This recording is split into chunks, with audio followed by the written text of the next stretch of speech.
Gracias. En realidad, aquí hay muchas personas que ya estáis emprendiendo o habéis emprendido, ¿sí o no? Un montón, ¿no? Casi todas. Todas.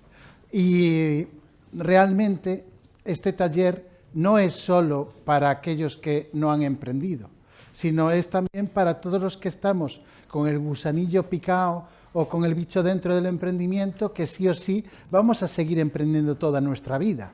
Porque en realidad lo que va cambiando es el proyecto, o lo que va evolucionando es el proyecto, pero tú no dejas de emprender. Y conocer metodología para el emprendimiento es siempre una buena inversión, ya que estamos en este juego. ¿Estamos de acuerdo?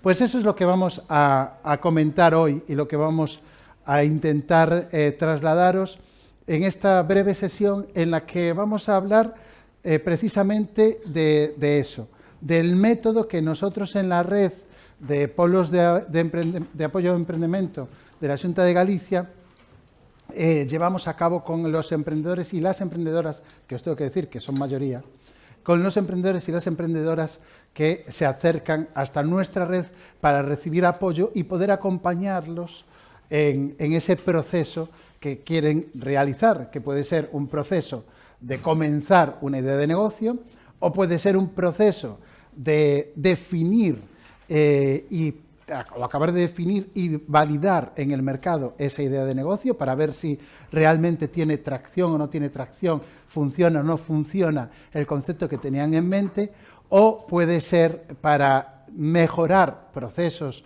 comerciales, procesos de digitalización o incluso para expandir su modelo de negocio que ya tiene éxito y ahora pues toca expandirlo. En cualquier etapa en la que un emprendedor o una emprendedora se encuentre, nosotros les damos apoyo.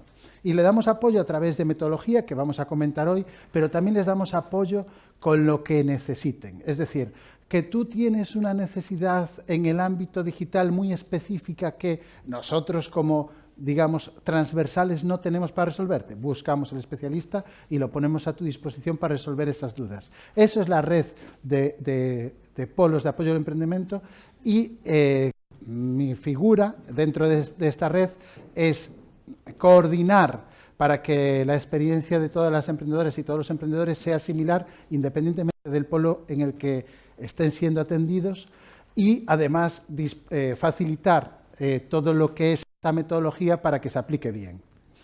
Mi formación no tiene nada que ver con el emprendimiento. ¿Por qué? Porque como todos los de mi generación caímos en lo que era bueno, ¿no? Lo que daba trabajo, ¿no?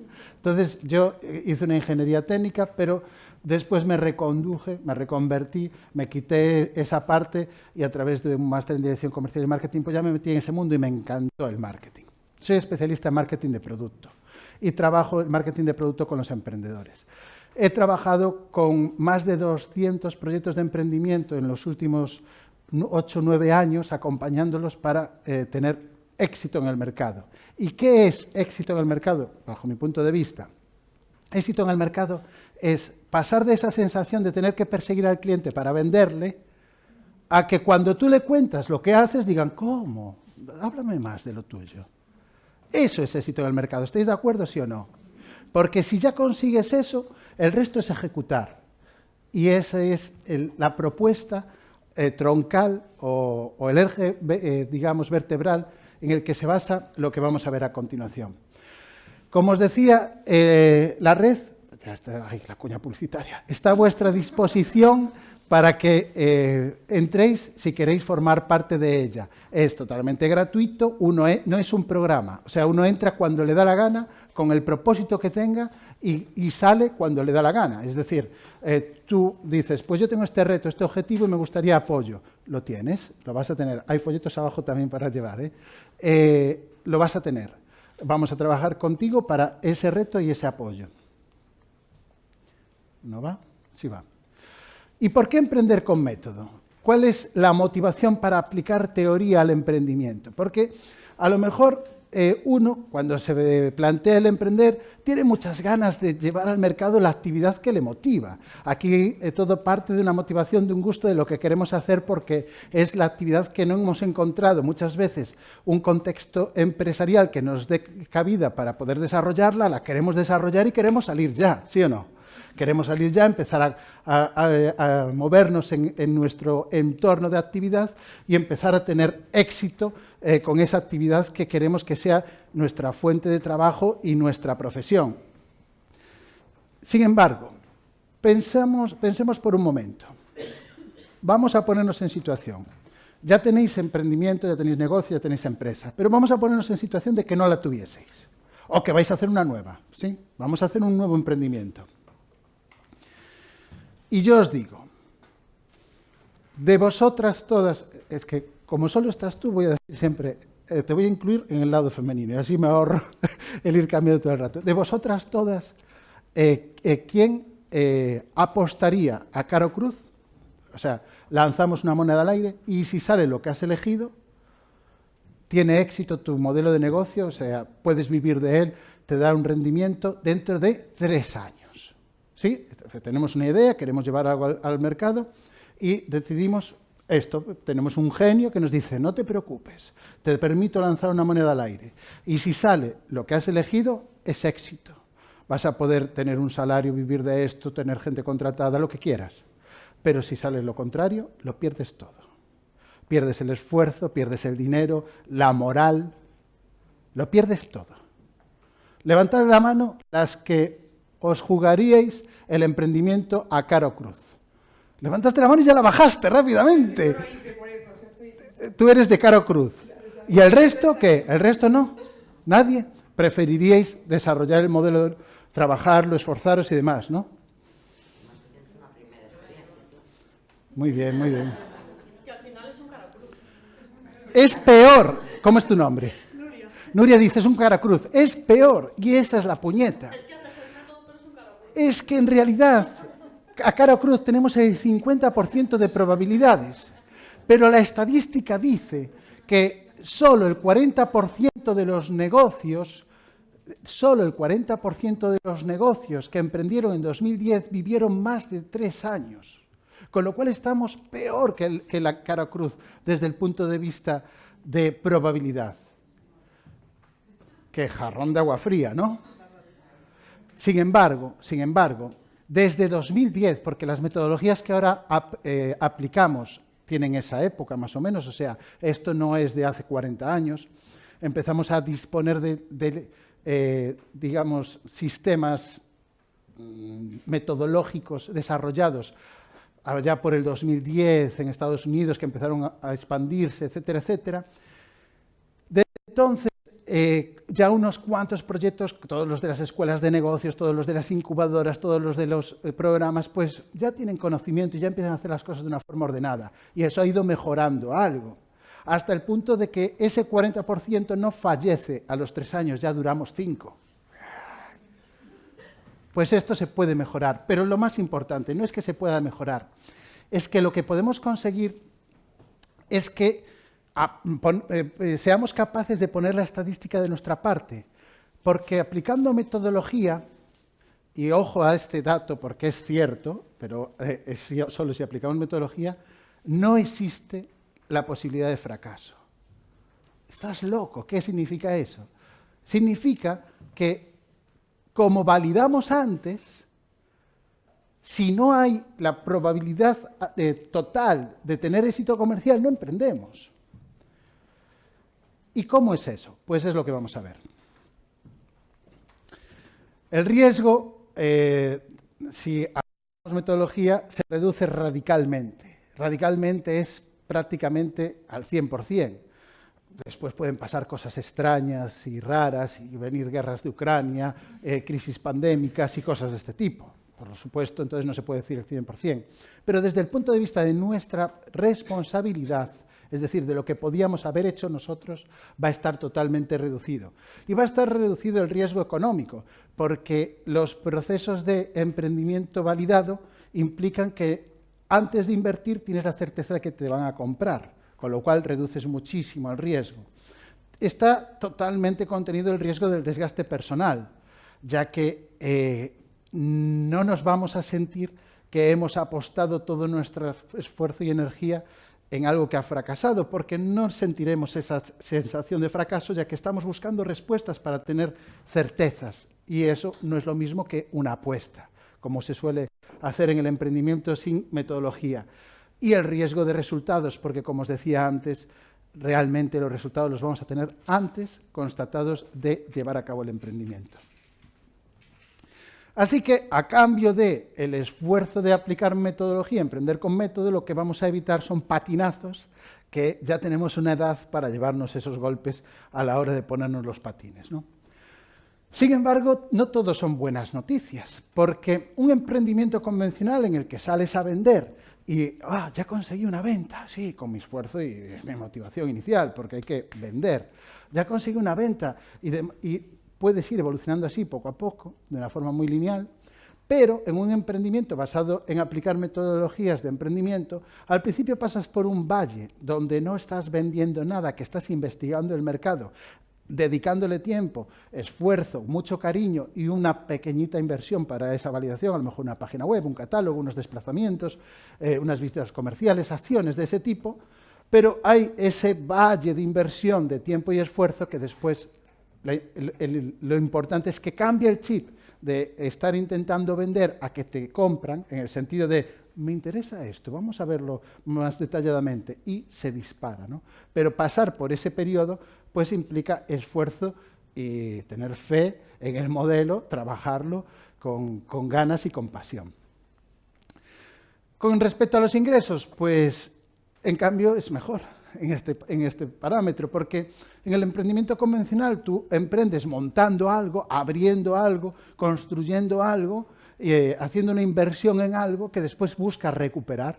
Y sin embargo aquí no. Aquí cuando te pones a invertir es cuando ya tienes pedidos en la puerta, por así decirlo. Y eso hace que sea mucho más rápido. Si no quieres aplicar metodología y esforzarte en el trabajo, pues es tu opción. Pero hay que saber que todo lo que es coger un atajo, y sobre todo en el emprendimiento, cuesta dinero. Cuesta dinero ir más rápido porque pagas recursos para ir más rápido, cuesta dinero aprender por ti mismo porque tienes que desarrollarlo, ¿no? Y acertar a la primera, estamos todos de acuerdo seguro que es casi imposible, ¿a que sí? Por lo tanto, qué locura es ponerse a emprender así, ¿no? Como se hacía tradicionalmente, para adelante, abro el chiringuito y a ver si todo va bien. Cuando en realidad lo idóneo sería intentarlo sin emprender, probar, aprender, probar, aprender, un proceso de iteración que vayamos mejorando lo que es nuestro conocimiento para cuando lo hagamos de verdad, que será esa primera vez real, sí tener ese acierto. Con método además vas a arriesgar lo justo, va a ser un esfuerzo más de personal, de trabajo, que de dinero. Y por supuesto, vas a reducir la incertidumbre, ya que vas a tener la certeza de acertar comercialmente y eso es un gran avance. Otra circunstancia mayor es que con método todos podemos emprender, porque muchas veces tenemos esa visión de cómo es esa emprendedora o ese emprendedor que nos llega a través de redes sociales, de cualquier medio en el que vemos que quién está ahí. ¿Quién da la cara como emprendedor o emprendedora? El que tiene la capacidad de salir, ¿no? El que tiene esa predisposición y esas actitudes para poder tener una imagen pública, etcétera, etcétera. Y uno dice, uy, es que yo no soy así. Yo no tengo esas habilidades, yo no tengo esa capacidad. Y nos podemos ver menos capaces de emprender que esas figuras que vemos como referencia. Pero en realidad con método, seamos como seamos, todos podemos emprender. Todos podemos emprender independientemente de nuestras habilidades personales y nuestra capacidad. La literatura que utilizamos para ayudar al emprendimiento hoy en día distingue 3 tipos de emprendedor. Es como esos test de personalidad del DISC o el Insight y demás, ¿no? No es que seamos emprendedores puramente A, B o C, sino que a lo mejor vemos más presente una de estas actitudes o cualidades del emprendedor que tipifican, que decimos, ahí me veo más identificada que en otras, ¿no? En la literatura marcan al emprendedor que tiene una disrupción tecnológica, es decir, aquel que o ha descubierto algo, o sabe hacer algo, o tiene un conocimiento que puede transmitir a otros. El emprendedor o la emprendedora que tiene pasión por una idea, que tiene una vocación, que quiere llevar al mundo una visión que posee, un concepto, o el emprendedor que tiene mucho empuje y muchas ganas de cambiar su status quo convencional en una sociedad de trabajo como empleado y ser empresario y triunfar y, ¿por qué no decirlo?, y forrarse. Es lícito totalmente, ¿no? ¿Dónde os veis? Vamos a levantar la mano. Los que nos veamos más, es decir, vale, lo que decía antes, esto va a ser un mix, pero predomina algo más que otro, ¿no? Entonces, los que nos veamos más en disrupción tecnológica, levantad la mano. Disrupción tecnológica sería, domino un concepto, una habilidad, tengo un conocimiento técnico y eso lo puedo transmitir. La única también ahora. Ay, no, dos. Es que ya iba a decir, ¿cómo es tu nombre? Janina. ¿Perdón? Janina ya iba a decir yo. Solo quieres participar tú, el resto pasan, ¿eh? Igual no nos centramos en cuál somos. Yo, por ejemplo, Disrupción tecnológica. Claro, somos un mix, pero hay uno que nos prima más. Tengo una idea. No, pero una idea es quiero llevar mi idea del mundo, mis valores, a un emprendimiento donde la gente compra por esos valores, ¿sí? y te hostias con esos valores. Muy bien. Porque ¿Perdón? tengo esta idea, pero quiero cambiar el rumbo. Es una superhéroe y yo otra. Perfecto. Hay unas cuantas más aquí. Y quiero conseguir conquistar, tener éxito, forrarme. Es que la combinación del primero y el último No, evidentemente, todos tenemos un poco de todos, pero hay uno que nos prima más. No, pero hay uno que nos prima más. Bien, pero hay uno que nos prima más. ¿Cómo es tu nombre? Perdona. Perdón, no oigo. Sandra. Sandra dice, yo soy de estas, ¿sí? Pero también soy de estas. Vale, claro, porque todos somos un mix, pero hay uno que nos prima más, porque Sandra, si te digo, oye, Sandra, olvida lo que estás haciendo, porque llevar, ¿cómo se llama?, cachivaches de estos en las ferias y vender, eso te forras. ¿Dejarías tu emprendimiento para hacer el otro por forrarte?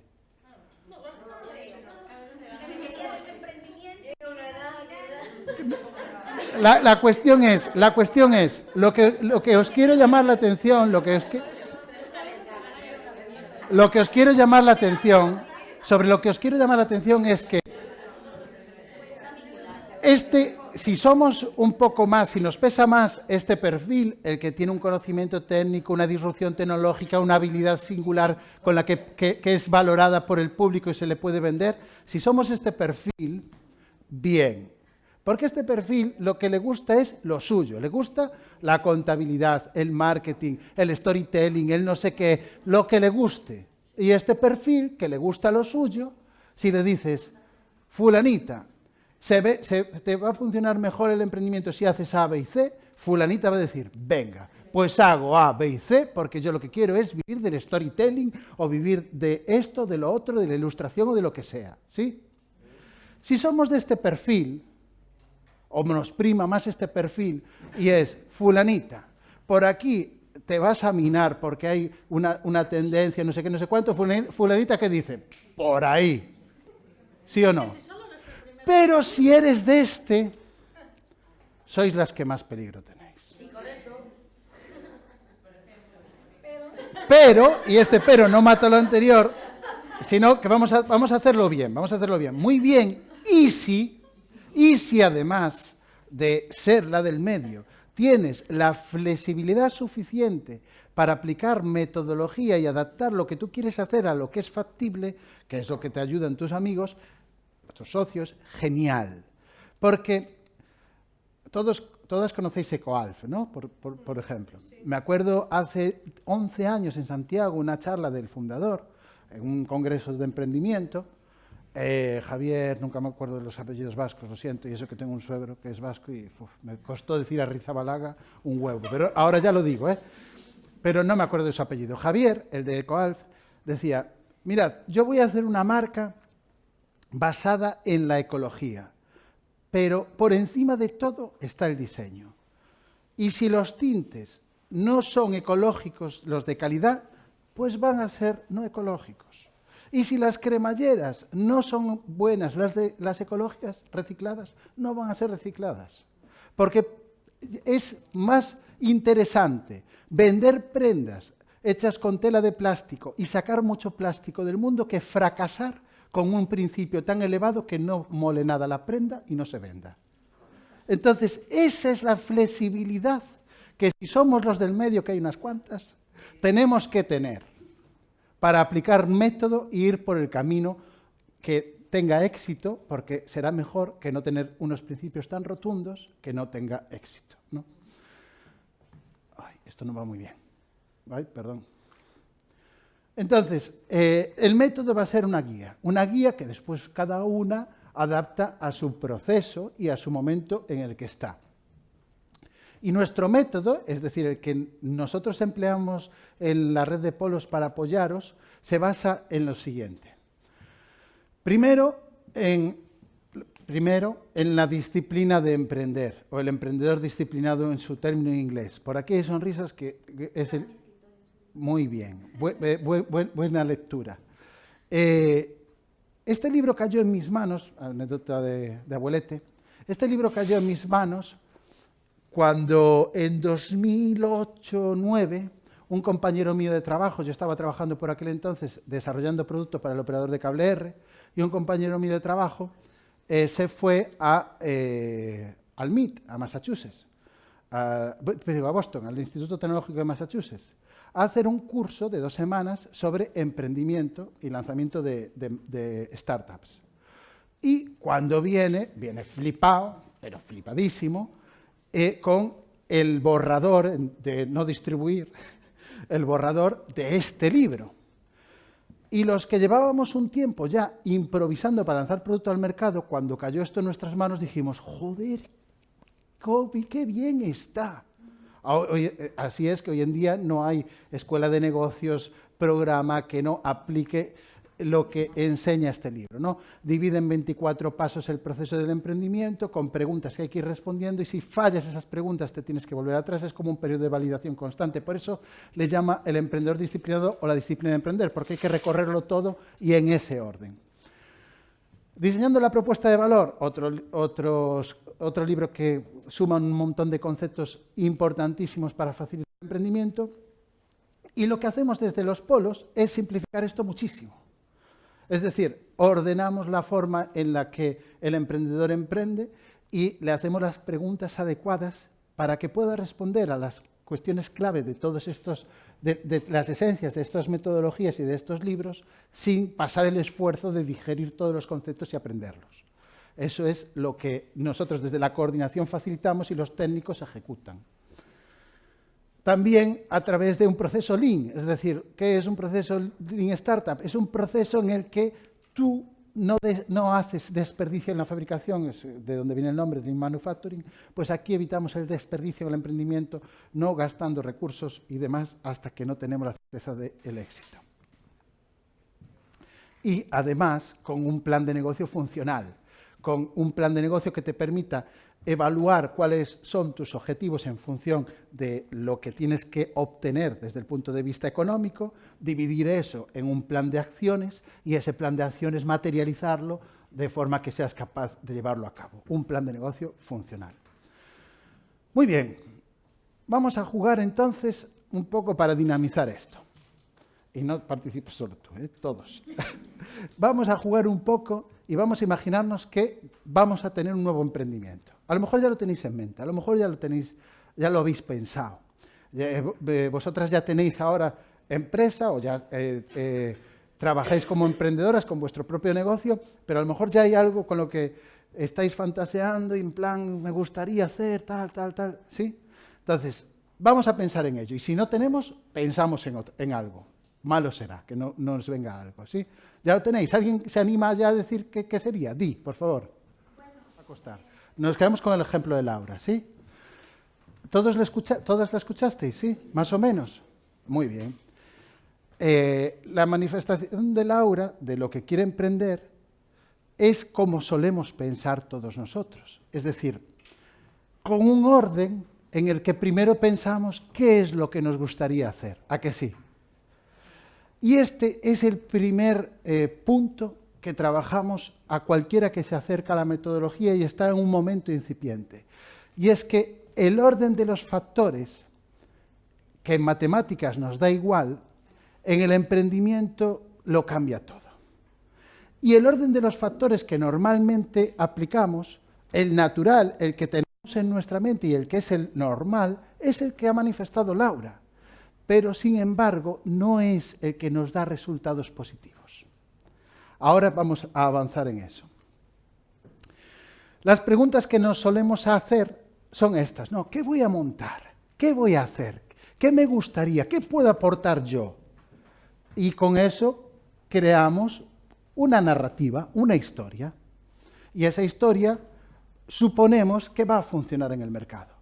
Suponemos que los pequeños van a querer comprarnos y empezamos a hacer supuestos clave que es como ir colocando un dominó después de otro en esas columnas de dominós que se ponen por el suelo y decimos, perfecto, venga, voy a tirar la primera pieza que es contarles los beneficios de la sostenibilidad a las pymes. Y tiro la primera, pero de repente, oye, que están muy fastidiados con el día a día, quita la pieza de aquí. Y esto ya no sigue. Y se ha quedado el dominó de supuestos claves parado. ¿Lo veis? Por lo tanto, no tendríamos que pensar así. Tendríamos, si Laura se acercase a los polos a trabajar con nosotros, lo primero que le diríamos es, Laura, vamos a tener que hacer un esfuerzo de apartar. No quiere decir que dejes de hacer eso. O sea, por supuesto, a ti te gusta la sostenibilidad y vamos a trabajar la sostenibilidad. Pero vamos a apartarlo por un tiempo. Vamos a aislarnos o a abstraernos de ese concepto y vamos a identificar una secuencia de pensamiento diferente en la que después meteremos la sostenibilidad. ¿Y cómo es esto? Bueno, pues como os decía, ese orden de los factores viene de ese libro del MIT, ¿no? Del Instituto Tecnológico de Massachusetts, donde nos muestra 24 pasos que en realidad son 6 preguntas, cada color es una pregunta, son 6 preguntas que en las subpreguntas que están ahí presentes pues se desarrollan más. Y esas 6 preguntas, aparte de ser muy potentes, por lo que hay debajo, o sea, que están muy desarrolladas, lo relevante, lo interesante, lo digamos, disruptivo, es que el orden cambia totalmente al orden que nos solemos hacer para emprender. Porque la primera pregunta que tenemos que hacernos es, ¿quién es mi cliente? La segunda es, ¿qué puedo hacer por mi cliente? No al revés, que es como pensamos siempre, que es, ¿qué voy a hacer? Voy a hacer esto. ¿Y para quién? Y pensamos después para quién. Y ya veré cómo lo encajo, porque lo necesitan y si no lo van a necesitar. ¿Sí? Y nos ponemos los supuestos. Supuestos. Pues en lugar de eso vamos a ir, en lugar de por supuestos, por certezas. ¿Quién es mi cliente? Vale, pues mi cliente van a ser las pymes. Pero no van a ser las pymes porque vayan a necesitar la sostenibilidad. ¿Sabes por qué van a ser las pymes, Laura? Porque nosotros vamos a tener que elegir nuestro cliente en función de la capacidad de conversación que tengamos con el mercado. Es decir, yo puedo decir, yo quiero de mi cliente la gran empresa. Muy bien, ¿cuántos contactos tienes en la gran empresa y con cuántos te atienden y con cuántos eres capaz de hablar? No tengo, perfecto. ¿Cuántos tienes en pymes y cuántos te atienden y cuántos puedes hablar? Muchos. Pues ese es tu cliente, porque tienes la capacidad de comunicación. Entonces, ya sabemos quién es mi cliente. Ahora, ¿qué puedo hacer por mi cliente? No lo dirás tú, lo dirá el análisis del cliente. Mirad, compramos los productos que compramos y servicios. Cuando digo productos, es productos barra servicios, pero es que por abreviar, igual que solo digo chicas hoy, pues por abreviar, ¿no? Compramos los productos que compramos, no por lo que los productos son, sino por la historia que nos permiten contar esos productos sobre nosotros mismos y lo que vivimos. Esto puede parecernos un poco extraño. Veo caras por ahí de ¿qué me estás contando? ¿Qué me estás contando? Suena muy filosófico, muy elevado y demás. Sin embargo, cuanto más avanzas, si lo empiezas a pensar, cuanto más avanzas en el tiempo y lo vas analizando, más te das cuenta de lo certero que es esa definición. Tardas en verlo, porque a veces piensas, no, esto no puede ser así, pero realmente no vas a encontrar un ejemplo en el que no sea así, cuando pasa el tiempo. A veces esa historia es con nosotros mismos, otras veces esa historia es de cara al público, al resto, que le queremos proyectar una imagen o que queremos tener una excusa de conversación o lo que sea.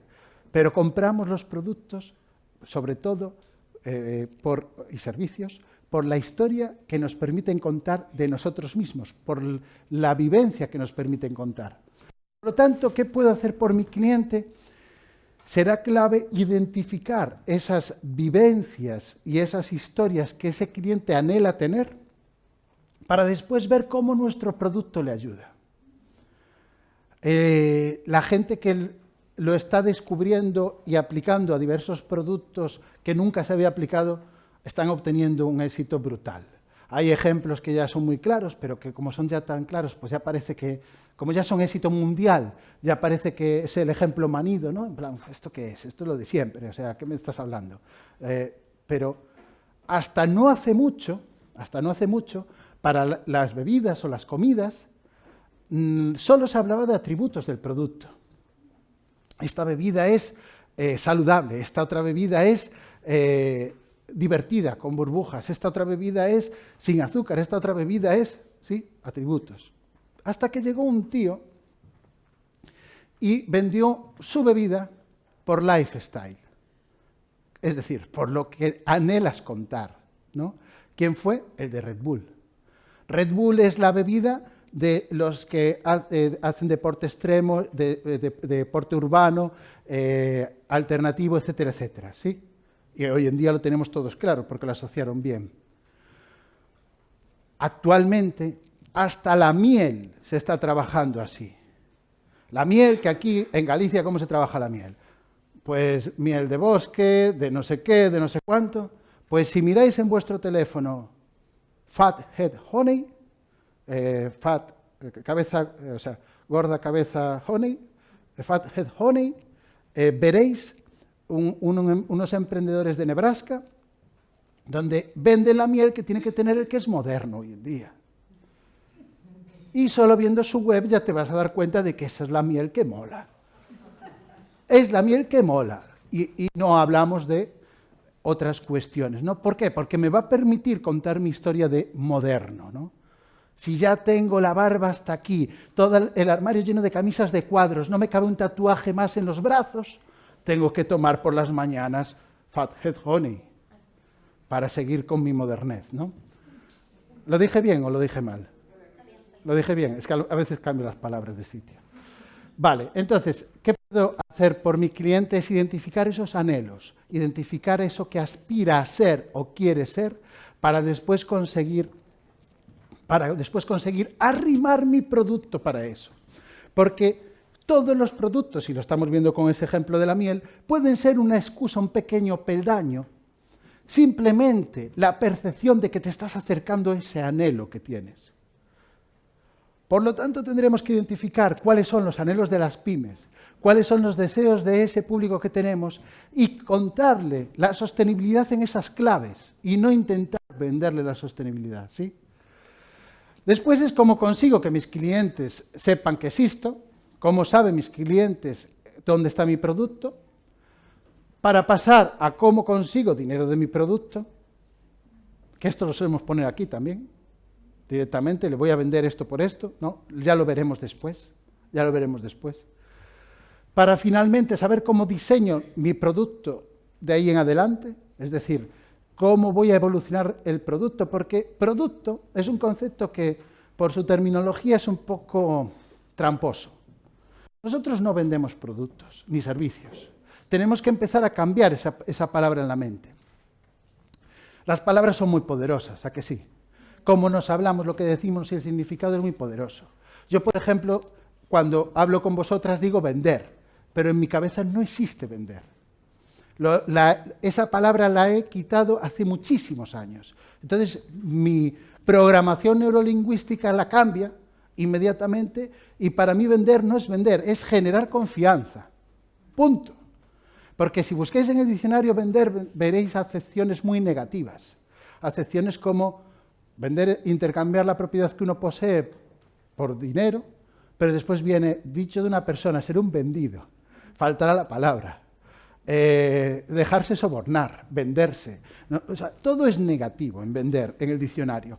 En el conocimiento, digamos, de la sociedad, vender no es un término positivo. Pues yo lo tengo erradicado, igual que no tengo el término tiempo, tengo vida. Entonces, cuando alguien me dice, ¿tienes tiempo para dar una charla? Lo que no tengo es vida, para no estar con mi hijo. Así que o me lo compensas mucho o no voy a ir.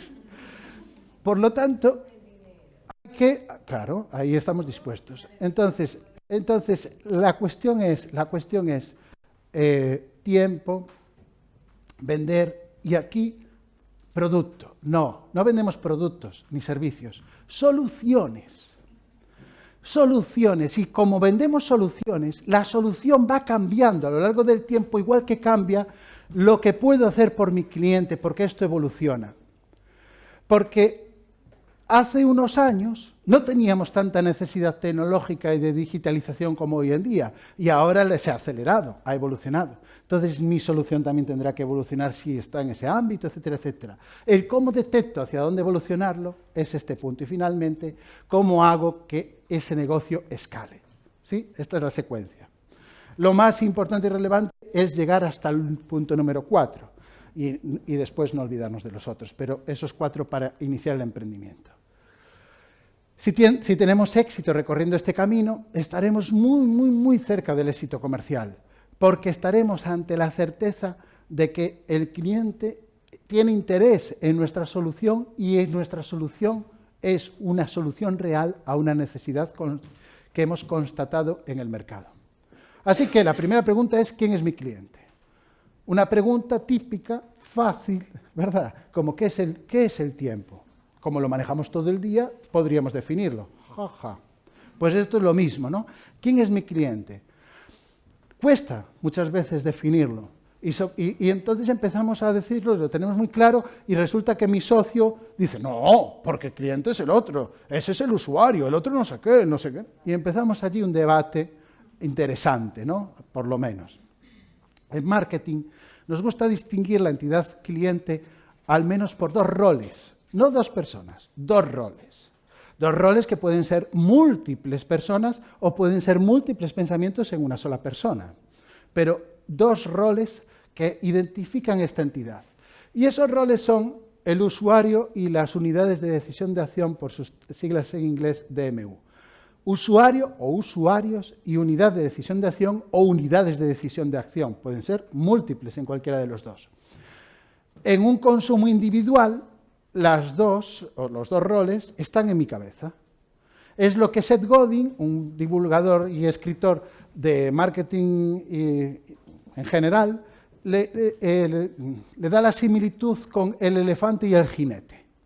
El elefante es esa voluntad emocional a ir a por algo. Cerveza, ese es el elefante, y el jinete es el que le dice, no, espera el fin de semana. ¿Sí?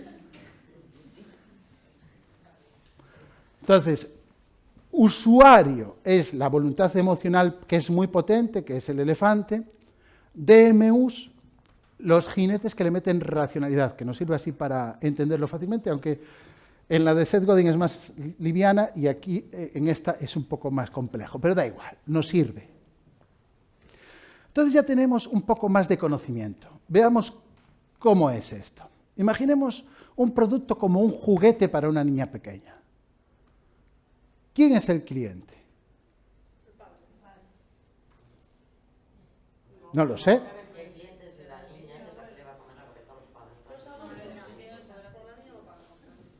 ¿Ves? Ya estamos con debates difíciles, ¿eh? Mira qué fácil era lo de identificar al cliente y solo la primera pregunta. Estamos en la primera pregunta y ya la tenemos liada. Mejor es la niña, porque es la que manda. Los padres son los clientes y el usuario de la niña. El cliente es el conjunto padres-niña. Ese es el cliente, el conjunto padres-niña, o padres-abuelos-niña, o padres-abuelos-tíos-niña, o padrinos, pero el usuario aquí es individual, porque es este juguete, si no podría haber sido, pues a lo mejor ella y el hermano, o ella y la madre, o ella y el padre. Aquí el usuario es ella, ¿sí o no? Ella es el usuario. ¿Qué pasa si ella, usuario, le vienen con el juguete y no le gusta? ¿Qué va a pasar con ese juguete? No lo usará jamás. ¿Sí? Aquí lo vemos muy claro, clarísimo. Pues ya tenemos una pista. Una pista fundamental para determinar quién es el usuario de nuestra entidad cliente. Es el rol que se tiene que enamorar, y este término es así, que se tiene que enamorar de nuestro producto. Si el usuario no está enamorado de nuestro producto, es decir, no tiene una aceptación emocional positiva hacia nuestro producto, estamos jodidos. Porque es como la niña, Yo creo que también se tienen que enamorar los dos, el padre o la madre y el niño. ahora Si no me enamora, no se lo voy a comprar a mi hija. llega, un segundo, ¿cómo es tu nombre? Laura. Dice Laura, si a ella no le enamora, no se lo va a comprar. Un segundo. Llega con que le aplaquemos las objeciones al DMU. Es decir, ella es el DMU, es la unidad de decisión de acción, y si ella chequea que todo está bien, se lo compra. Eso no es enamorarse, eso es chequear las objeciones del DMU. Lo vemos ahora, ¿eh? Entonces, usuario final, la niña. Unidades de decisión de acción que puede haber en esta compra. Unidades de decisión de acción. Podemos tener a los abuelos, que sean los defensores. ¿Qué quieres, bonita? ¿Qué quieres esto? Ay, lo que quieras. ¿Sí? Entonces, podrían ser un DMU en positivo, por eso los pongo, porque normalmente casi todos son en negativo, los DMUs. Pero a veces hay el que en la literatura le llaman el champion, pero no es en inglés, no es la connotación negativa de campeón en España, ¿eh? Sería el hipermotivado. Y el hipermotivado es el abuelo o la abuela aquí, ¿sí? Es, no te preocupes, venga, lo que tú quieras. Entonces, puede ser en positivo. Casi todos son negativos, ¿eh? Pero puede estar la autoridad que le diga, papá, mamá, que siempre le estás comprando juguetes y está muy encaprichada y muy mimosa. Guárdalo un poco para cuando sea una ocasión especial, que tenga un día diferente. No compres cada vez que la llevas por ahí, ¿sí? La autoridad. O puede incluso existir el veto, que le diga, suegro, suegra, no me fastidies que esto parece un parque de bolas infantil, compradle de vez en cuando ropita, algún libro, un puzzle, no sé, cosas que no ocupen tanto. ¿Sí? ¿Se entiende? Entonces, imaginemos que la autoridad no le ha dicho eso, lo que acabo de decir, y que le ha dicho, vigila que si le compras algo a la niña, no tenga piezas pequeñas, ni tenga pinturas peligrosas, no sea bélico, ni tenga no sé qué, que sería el chequeo de Lucía. Pues con que el producto esté en ese sentido salvado, ya está, lo ves. No te tiene que enamorar, no tienes que tú despertarte por la noche y decir, déjame la cámara que se la voy a robar ahora que no la tiene y la voy a usar. No, solo tienes que chequear que tenga lo que tú marcas que tiene que tener. ¿Estamos de acuerdo? Bueno, pues nuestra misión es, primero, identificar quién es el usuario o usuaria, o el rol usuario o usuaria, y para eso hay que saber quién va a disfrutar del producto o del servicio, por encima de todo. Lo va a vivir y se puede enamorar de su uso.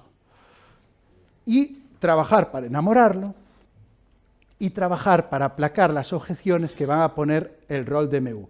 Es decir, trabajar para hacer que sea muy fuerte el elefante y trabajar para que el jinete no tenga nada que decir. Venga, que es jueves, casi fin de semana, es jueves, la cerveza la puedes tomar. ¿Qué pasó? Si somos capaces de poner estos cimientos, el éxito con nuestro modelo de negocio va a ser una realidad. Pero para trabajar bien, ¿cómo vamos de tiempo? Vamos jodidos. Para trabajar bien, el cliente, la herramienta que aplicamos y que intentamos trabajar con todos nuestros proyectos es el mapa de empatía. ¿Ves? En mi ordenador hago así, paso un montón y no os enteráis, pero aquí voy a tener que pasar voy a ir directamente al ejemplo. Bueno, todo comienza aquí. Lo decía antes, compramos lo que compramos para intentar satisfacer esos anhelos emocionales y que nos ayuden a acercarnos a la historia que queremos contar de nuestra vida o de nuestra realidad a nosotros mismos. Y esto nos puede costar creerlo, pero ¿creemos al menos que todas las compras son emocionales? No, veo que tienes cara de que no. ¿Cómo es tu nombre? No, detrás. ¿Cómo es tu nombre? Katy. Katy dice, yo soy racional, yo uso la Excel, yo he calculado lo que me convenía comprar el piso y los metros cuadrados y no sé qué. ¿A qué sí? Sí, ¿verdad? Entonces tú eres racional, ¿no? Claro. Esto me pasó con un jefe que tuve en R. No voy a decir el nombre por si acaso. Pero yo soy un poco cabrón y a su despacho le había puesto el mote del horizonte de sucesos. No sé si os suena lo que es, esto es muy friki, ¿no? El horizonte de sucesos es la frontera del agujero negro en la que ya nada escapa si llega a la frontera y el tiempo se detiene. Imaginaos cómo era su despacho, ¿eh? O sea, entrabas allí y no sabías cuándo salías. Muy bien. Pues el horizonte de sucesos, un día me enseñó una Excel con todos los cálculos que había hecho para comprar el coche, que iba a comprar para su casa, porque yo tenía de empresa. Y enseñando cómo tenía que ser un proceso de decisión racional para la organización. Cuando salí con mi amigo Marcos del despacho le dije, ya, y en la Excel había el Dacia Logan, el otro, ¿verdad? Y una mierda, todos eran carrazos, cochazos. O sea, había un filtro emocional previo que condiciona todo el análisis racional. Por lo tanto, todo empieza aquí. Y si todo empieza aquí, tenemos que ser capaces de aplicarlo para los anhelos que tiene nuestro cliente. Y me voy a ir directamente al ejemplo y así finalizamos con él. Aquí está. Imaginaos que nuestro producto, que mi producto es una ONG, Educa por África. Y lo que queremos es conseguir que vosotras todas donéis una cantidad apadrinando a un niño para poder darles educación en el continente africano.